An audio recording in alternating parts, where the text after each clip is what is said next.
የካሜራ ፍርሃትን የማስወገድ ሂደት ክፍል 6።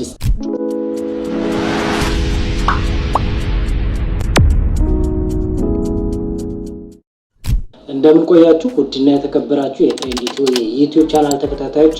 እንደሚታወቀው በተለያዩ ክፍሎች ስለ ካሜራ ፍርሃት የማስወገድ ሂደት በሚል ርዕስ የተለያዩ ሀሳቦችን ያነሳሁኝ ሳወራላችሁ ቆይቻለሁ።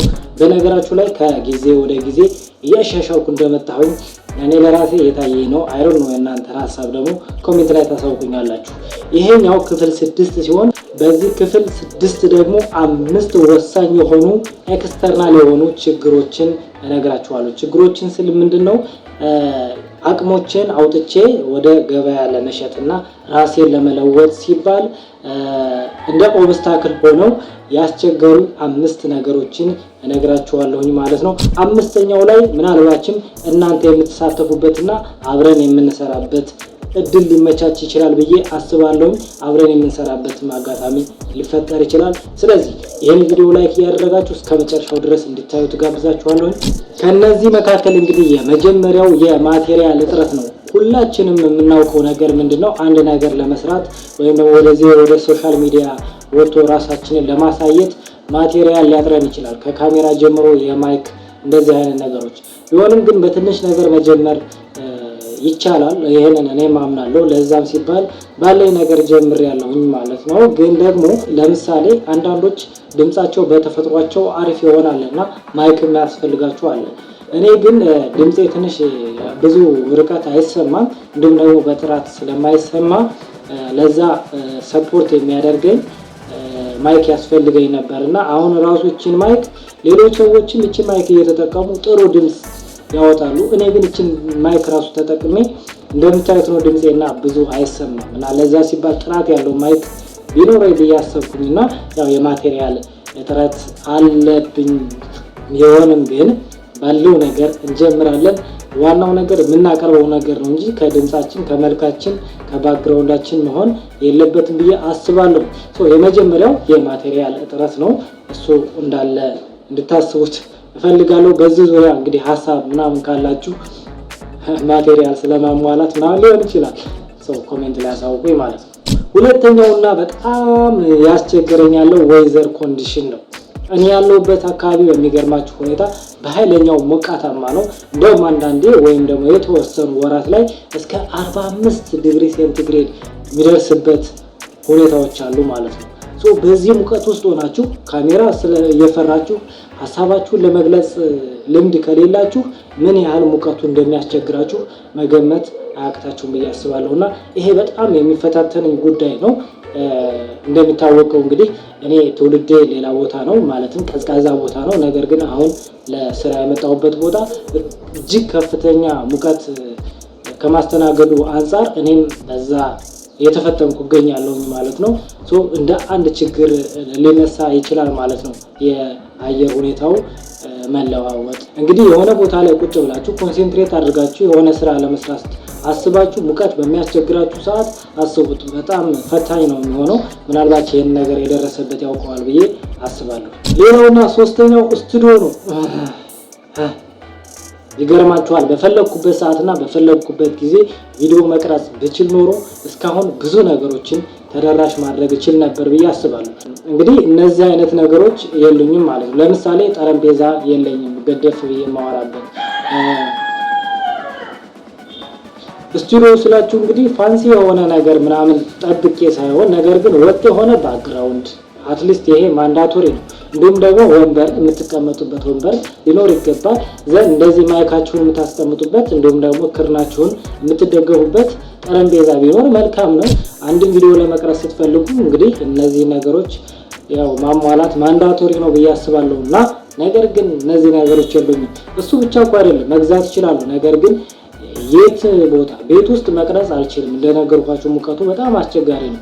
ውጭ ላይ ደግሞ በምትሆኑበት ሰዓት ሰዎች ሪያክት ያደርጉባችኋል፣ ምናምን ምን ይሉኛል የሚል ነገር ይኖራል እና ከዛ አንጻር ትንሽ ያስቸግራል ማለት ነው። ደግሞ ቪዲዮ ስትቀርጹ የተፈጥሮ ብርሃንን ያን ያክል ባትጠቀሙት ነው የሚመከረው እና ቤት ውስጥ ቢሆን መልካም ነው። እና ቤት ውስጥ ቢሆን መልካም ነው። ያንን ነገር ደግሞ ለማድረግ እንደነገርኳችሁ ሙቀቱ ለመቀመጥም ያስቸግራል እንኳን እንደዚህ አይነት ነገር ለመስራት እና ይሄ ነገር እንደ አንድ ችግር ሆኖብኝ ቆይቷል። አራተኛው ደግሞ የኢንተርኔት ኮኔክሽን ደካማ መሆን ነው። የምሰራበት አካባቢ እጅግ ደካማ ከመሆኑ አንፃር የሚገርማችሁ እንደውም አሁን ትንሽ ወደ 4G አስተካክለውት ነው እንጂ በፊት ላይ ቪዲዮ ቀርጬ በሳምንት 2 ቀን ቪዲዮ ቀርጬ በሳምንት ቅዳሜና እሁድ ጉዞ አድርጌ ነበረ ቪዲዮዎችን አፕሎድ የማደርገው። እንግዲህ ምን ያህል ፈታኝ እንደሆነ መገመት አያቅታችሁም። የቲክቶክ 2 ደቂቃ ቪዲዮ ራሱ ለመልቀቅ ብዙ ሰዓት ነበር የሚፈጅብኝ። በዛ ልክ ደግሞ አስቡት ኳሊቲው እየወረደ ነው የሚሄደው። መልካም የሆነው ወይ ደግሞ ጥሩ አድርጋችሁ የቀረጻችሁት ቪዲዮ እና ጥሩ አድርጋችሁ ኤዲት ያደረጋችሁት ቪዲዮ ግን ደግሞ አፕሎድ ሲደረግ ጥሩ ኮኔክሽን የለም ማለት በዛ ልክ የቪዲዮ ኳሊቲም እየቀነሰ ይመጣል። እና ኢንተርኔት ኮኔክሽን ከካርዱ ባሻገር የኢንተርኔቱ ስትሬንግዝ ዊክ መሆን ደግሞ እጅግ ፈታኝ ሆኖብኝ የቆየ ጉዳይ ነውና ይህንንም እንደ አንድ ችግር ላወራላችሁ ፈልጌ ነው ማለት ነው። ዘሜን ፐርፐዝ እንደነገርኳችሁ እዚህ ጋር ካሜራ ፊት ሆኖ ሀሳብን ኤክስፕረስ ማድረግ ነው እየተለማመድኩ ያለሁት። ምናልባት ይሄ ነገር ስትሰሙት ምናምን ሊመስል ይችላል። ምናልባት ይሄ ነገር ስትሰሙት በቃ ፍሎው እንደምታዩት ነው የማወራበት መንገድ ምናምን ያን ያክል ሳቢና ማራኪ ላይሆን ይችላል። ነገር ግን የሚፈለገው ነገር ነገን ማሻሻልና ነገር የተሻለ ሆኖ መገኘት ስለሆነ በዛ ልክ እንደምትረዱ ተስፋ አደርጋለሁ። አምስተኛውና እናንተ የምትሳተፉበት ብዬ የማስበው ችግር ደግሞ የሚያግዘኝ ሰው የለም።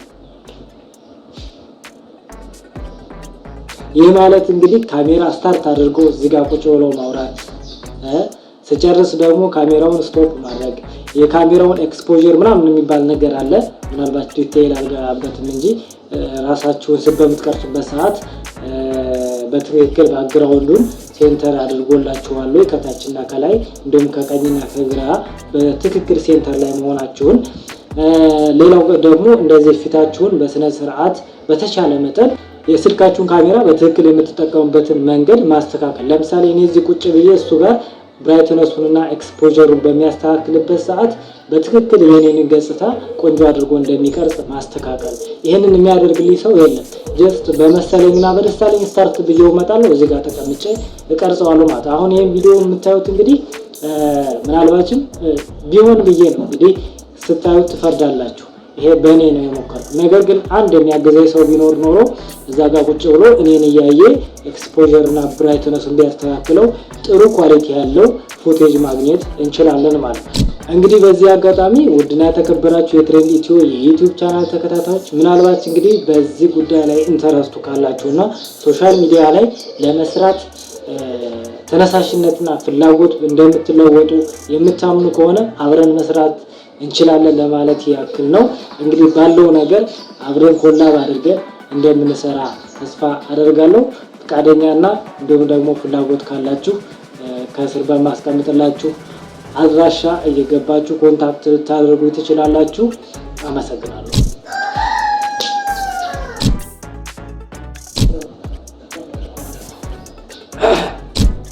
ውድና የተከበራችሁ የትሬንድ ኢትዮ የዩቲዩብ ቻናል ተከታታዮች እንግዲህ የዛሬው ክፍል 6 የካሜራ ፍርሃትን የማስወገድ ሂደት በሚል ርዕስ የሰራሁላችሁ ቪዲዮ ይሄን ይመስላል። ምን ላይ ነበር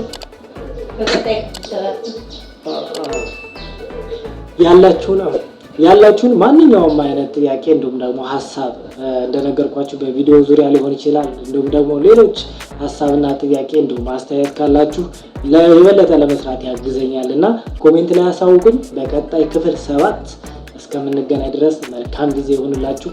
ወዳችኋለሁ። ቻው ባባ። አንዴ ሌላ ቁም